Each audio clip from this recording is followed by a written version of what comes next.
आप सभी के लिए बहुत बहुत मंगल कामनाएं। तो आज एक बार फिर आरबीएससी क्लास 7 सामाजिक विज्ञान के अंतर्गत हम आपको भूगोल का अध्ययन करवाएंगे। और आपने हमारे पिछले वीडियो में भूगोल के प्रथम अध्याय पर्यावरण के संबंध में अध्ययन किया। तो हमने अभी तक जाना कि पर्यावरण किसे कहते हैं।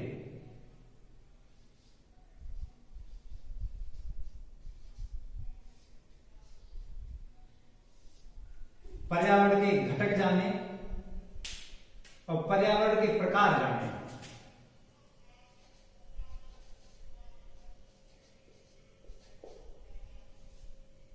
हमने जाना कि पर्यावरण वे परिस्थितियां होती हैं जो हमें चारों ओर से घेरे रहती हैं। ठीक है, तो पहली आवश्यक बात लिख देते हैं।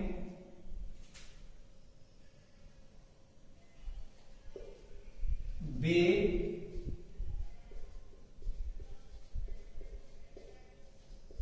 परिस्थितियां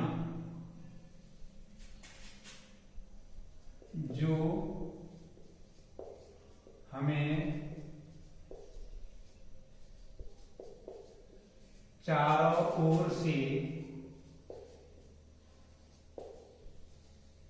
घेरे हुए हैं, उसे हम क्या कहते हैं? पर्यावरण। ठीक है, और यहां हमें से मतलब क्या है? यानी पृथ्वी हमारा ग्रह है, तो जो परिस्थितियां पृथ्वी को चारों ओर से घेरे हुए हैं उसी पे तो रह रहे हैं। पृथ्वी हमारा ग्रह है तो हम पृथ्वी पे रह रहे हैं। तो जो परिस्थितियां चारों ओर से घेरे हुए हैं हम उसमें खुद को भी शामिल करेंगे, अपने आप को भी शामिल करेंगे। ठीक है, तो तभी तो विस्तृत अध्ययन हो पाएगा पर्यावरण का। तो चलो ठीक है, तो हमने जाना पर्यावरण के प्रकार जाने। किसके प्रकार जाने हमने? पर्यावरण के प्रकार। पर्यावरण के प्रकार जाने। कितने प्रकार हो गए? 2।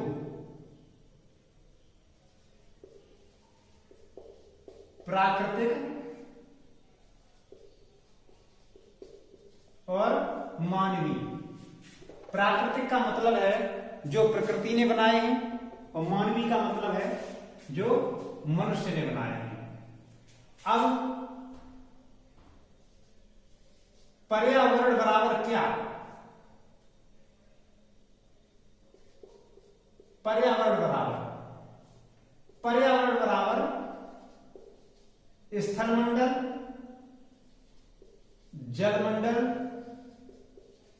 वायुमंडल और जैवमंडल। ठीक है, स्थलमंडल का मतलब ठोस भूभाग, जलमंडल का मतलब जलीय क्षेत्र, वायुमंडल का मतलब गैसों का आवरण, और जैवमंडल का मतलब जीवन क्षेत्र, जीवधारियों का निवास क्षेत्र। तो ये तो पर्यावरण बराबर क्या? पर्यावरण बराबर ये सभी। अब ये तो प्रकार हो गए पर्यावरण के। पर्यावरण के प्रकार। ठीक है, ये पर्यावरण के प्रकार। ये पर्यावरण बराबर क्या? अब देखोगे घटक। घटक में शामिल करते हैं 2 घटकों को। एक हो गए जैविक घटक और एक हो गए अजैविक। जैविक में चलो हम कर देते हैं पत्थर। ये जैविक घटक, अजैविक, हाँ नहीं गलत हो गया। पत्थर को करो अजैविक घटक और पेड़ पौधों को करो जैविक घटक। घटक बराबर क्या? ये घटक है। 2। तो इस प्रकार से हमने ये सूक्ष्म जानकारी अभी अर्जित की। चलो आगे हम बताते हैं। सबसे पहले हम आपको बताएंगे पर्यावरण बराबर क्या, और पर्यावरण में हम सबसे पहले क्षेत्र बताएंगे आपको स्थल मंडल। ठीक है, स्थल मंडल, लिथोस्फीयर। सबसे पहले हम बताएंगे आपको स्थल मंडल यानी लिथोस्फीयर। तो ये जो जानकारी हम आपको दे रहे हैं संक्षेप में, सूक्ष्म में, आपको इसकी विस्तृत थ्योरी लिखाना यहां संभव नहीं होगा, लेकिन जानकारी के लिए आप ये सारे महत्वपूर्ण बिंदु नोट करते चलेंगे। हम आपकी फेयर कॉपी चेक करेंगे और जिस दिन हम पहला अध्याय चेक करेंगे उस दिन आपके पहले अध्याय पे ये लिखा होना चाहिए। ठीक है बेटा, नहीं तो आप वीडियो देखते रहेंगे मनोरंजन के लिए, तो ऐसे नहीं चलेगा। तो बाबू लिखते चलो, लिखोगे नहीं बाबू तो कुछ समझ में नहीं आने का है। थोड़ा लिखते चलोगे तो साथ साथ समझ में आता चलेगा।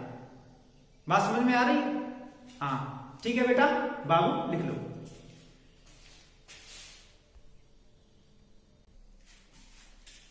तो आइए हम देखते हैं पर्यावरण के सबसे महत्वपूर्ण क्षेत्र स्थल मंडल।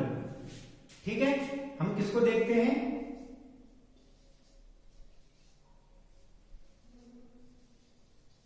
स्थल मंडल।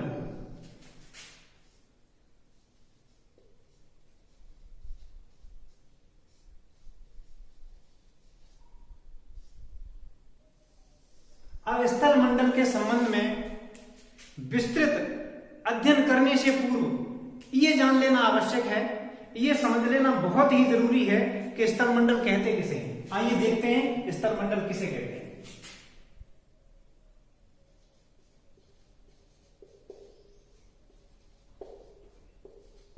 पृथ्वी के ठोस भूभाग को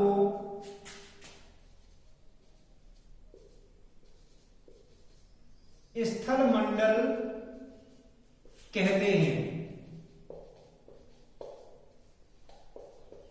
ठीक है, और स्थल मंडल पृथ्वी के कितने प्रतिशत भाग में फैला हुआ ये देख लेना है।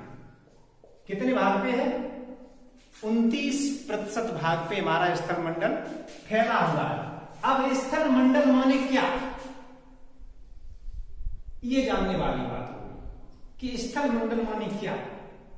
हमने प्रश्नवाचक निशान लगा दिया। आपके मन में ये प्रश्न आना चाहिए, आपके मन में ये प्रश्न आना चाहिए कि स्थल मंडल है क्या, किसे कहते हैं स्थल मंडल? तो ठोस भूभाग को स्थल मंडल कहते हैं। चट्टानों से मिलकर बना है, आग्नेय, अवसादी और कायांतरित। अब देखते हैं पृथ्वी में।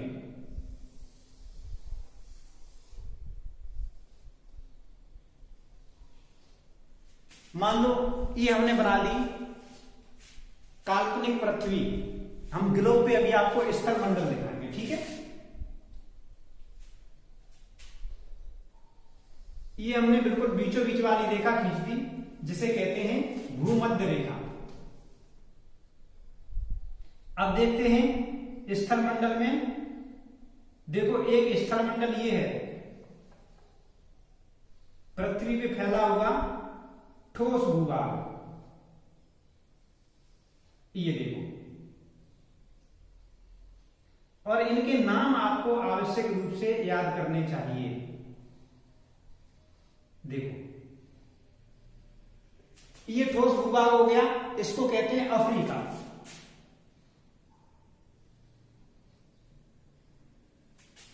ये पृथ्वी का एक ठोस भूभाग हो गया। देखो ये हिस्सा है, ये भारतवर्ष का है, ये चीन और ये जापान। ये देखो यहां से शुरू हो रहा है यूरोप महाद्वीप।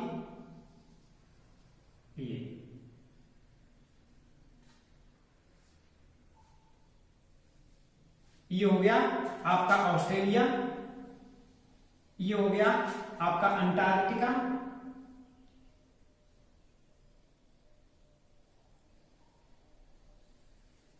ये एक ठोस भूभाग हो गया, ये दक्षिणी अमेरिका,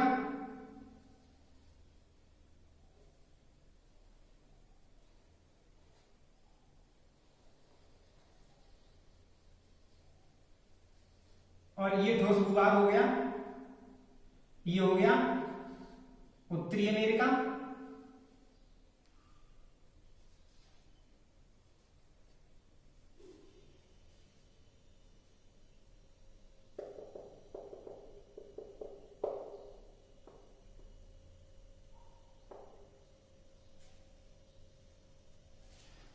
तो आइए देखते हैं। तो ये तो हो गया हमारा स्थल मंडल और ये है पृथ्वी का ठोस भूभाग। अब हम यहां नाम लिख देते हैं। ठोस भूभाग में पहला, दूसरा, तीसरा, चौथा, पांचवा, छठवां, सातवां, आठवां। देखो हम आकार में बता देंगे, लेकिन हम क्रम से आपको याद करवाने के लिए ऐसे लिख देते हैं कि आपको आसानी से याद हो सके। उत्तरी अमेरिका,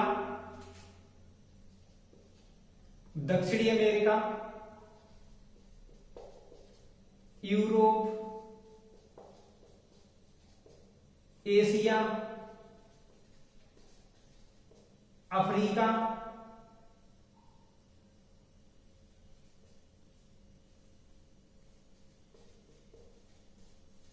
ऑस्ट्रेलिया,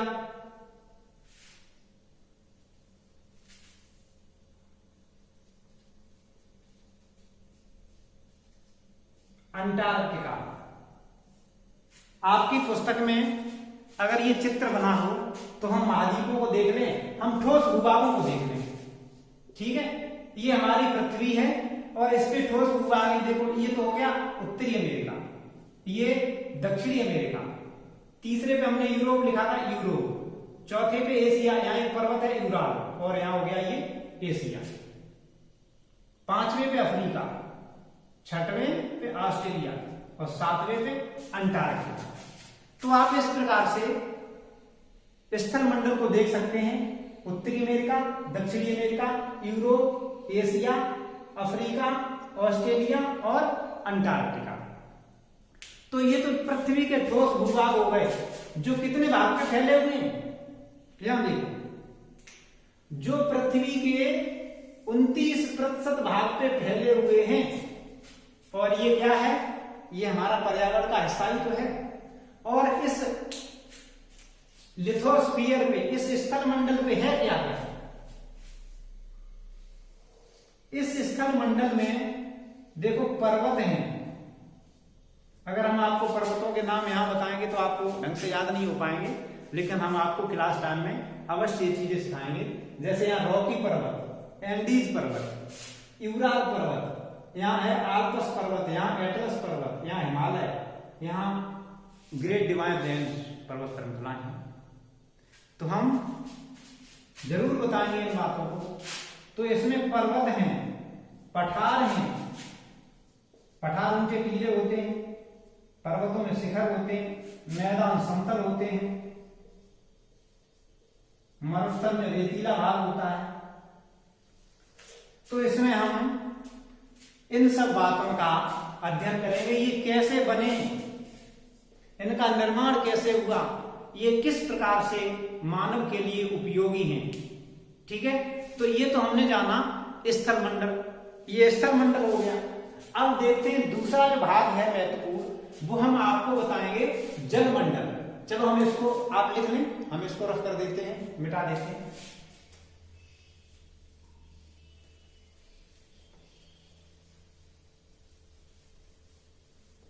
स्थल मंडल तो जान लिया। अब इसी पृथ्वी पे जल का विस्तृत भूभाग है, जिसे हम जलमंडल कहेंगे। ठीक है, तो आइए हम जलमंडल को आपको बताते हैं कि जलमंडल क्या है। ये जो जलमंडल है और ये जो स्थल मंडल है, ये परिस्थितियां मानव को चारों ओर से घेरे हुए हैं, लेकिन ये पृथ्वी पर ही हैं। हम अपने पर्यावरण में उसको भी शामिल करेंगे जो पृथ्वी को चारों ओर से घेरे हुए हैं, और हम उसको भी शामिल करेंगे जो हम लोगों को चारों ओर से घेरे हुए हैं। चलो अब बात करते हैं जल मंडल की। तो यहां हम लिख देते हैं हमारे पर्यावरण की जो और सबसे महत्वपूर्ण है चीज, वो है जल मंडल। जल मंडल का मतलब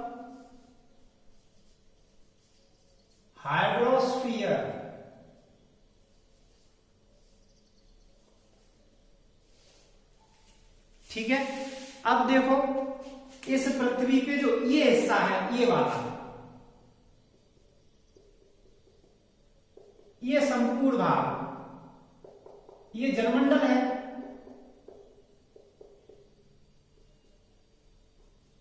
आप देख लो, अब पृथ्वी का आकार जो आपको दिखाई दे रहा है, ऐसे तो है नहीं, पृथ्वी आकार में गोल है। अब जब पृथ्वी गोल है तो इसके विपरीत भी कुछ होगा। अब इसके विपरीत में आपको केवल जलमंडल ही जलमंडल मिलेगा, केवल पानी ही पानी मिलेगा। ठीक है। अब मैं गोल पृथ्वी अगर बना दूं तो भी कोई मुश्किल नहीं। आप अगर ऐसे देख सकते हैं तो आप ऐसे ही देख लें। हमको अभी महाद्वीप दिखाई दे रहे हैं और जल का विस्तृत क्षेत्र दिखाई दे रहा है, जिसे हम कहते हैं जलमंडल। और ये कितने भाग पे फैला हुआ है? 71%, यानी 71% भाग पे। अब यहां लिख देते हैं, पृथ्वी पर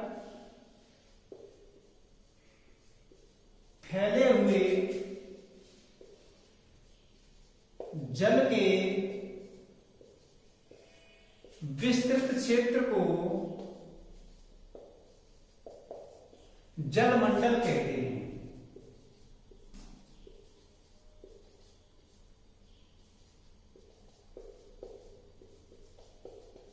पृथ्वी पर फैले हुए जल के विस्तृत क्षेत्र को जलमंडल कहते हैं। अब देखो ये जलमंडल है, वो फैला हुआ तो एक साथ है, लेकिन पढ़ने के लिए, अध्ययन की सुविधा के लिए हमने इसे महासागरों में बांट लिया। देखो तो सबसे बड़ा क्षेत्र कौन से हैं? जलमंडल के महासागर। इस पृथ्वी पर जितना भी पानी है उसका 96% भाग महासागरों में है, समझ लो। तो महासागर विशाल जलराशि हैं इस पृथ्वी पर पाए जाने वाले। देखो महासागरों में हम देखते हैं, हमने इसे 5 भागों में बांट दिया।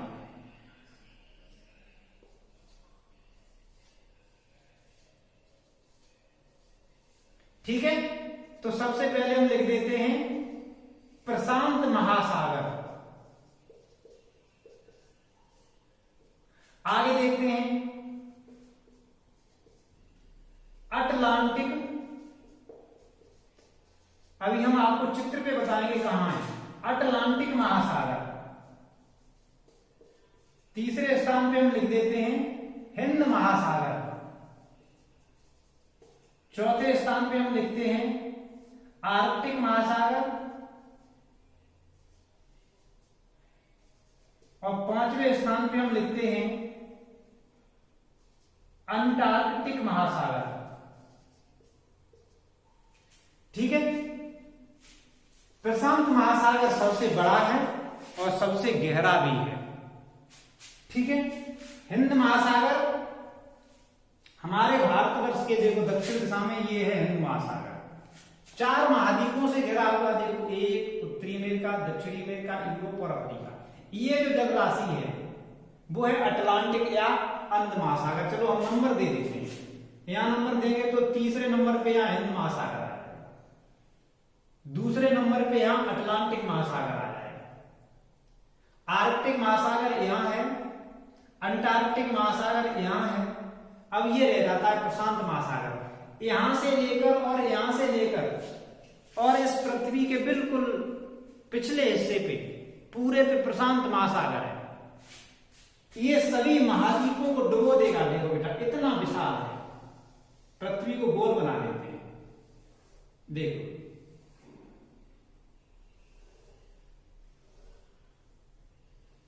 अब ये पृथ्वी गोल हो गई